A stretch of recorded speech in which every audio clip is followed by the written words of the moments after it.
Good morning friends. জানো তো বন্ধুরা, আজ হঠাৎ খুব ইচ্ছা করলো যে আমি একটু কচু শাক রান্না করব ছোলা সিদ্ধ দিয়ে। প্রথমে ভেবেছিলাম ইলিশ মাছের মাথা দিয়ে করব, কিন্তু ইলিশ মাছ আজকে পেলাম না পাড়ার বাজারটায়।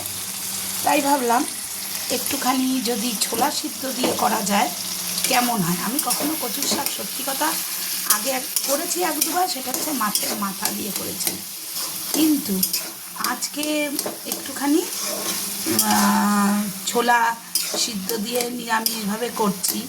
এবার অনেকে আমাদের বাড়িতে আছে এক দিদি, চম্পাদি, সে বললো পেঁয়াজ রসুন দিয়ে করতে হয়, কিন্তু আমাদের আবার পেঁয়াজ রসুন দিয়ে খায় না।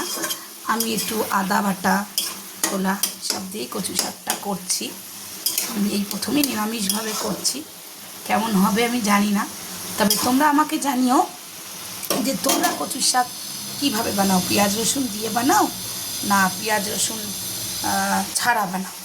এইটা আমাকে তোমরা একটু কমেন্টসে জানিও, একটু কমেন্টসে তোমরা জানাবে যে তোমরা কীভাবে কচু শাকটা রান্না করো। আচ্ছা বলো তো, এটা কি আরও শোকাতে লাগে?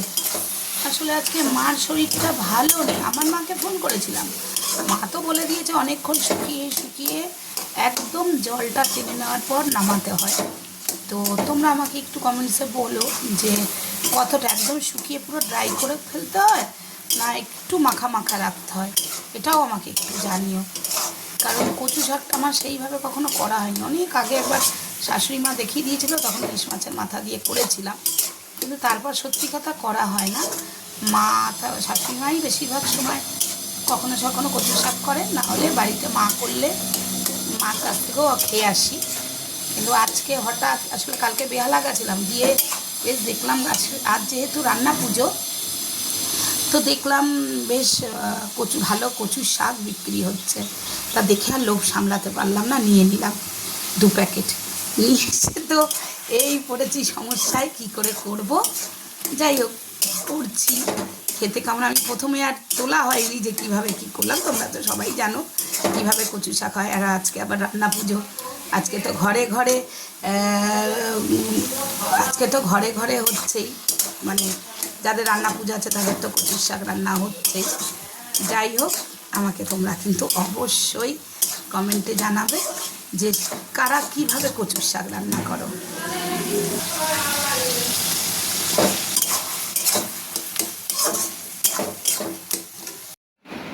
দেখো বন্ধুরা, এই মাত্র কচু শাকটা আমি নামালাম।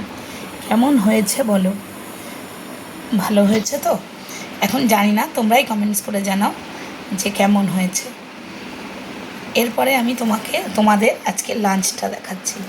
এই হচ্ছে আমার দুপুরের লাঞ্চ: কচু শাক, ভাত, কাঁচা লঙ্কা, কাঁচা পেঁয়াজ, মাছ ভাজা, মাছের মাথা দিয়ে মুগ ডাল আর মাছের ঝোল।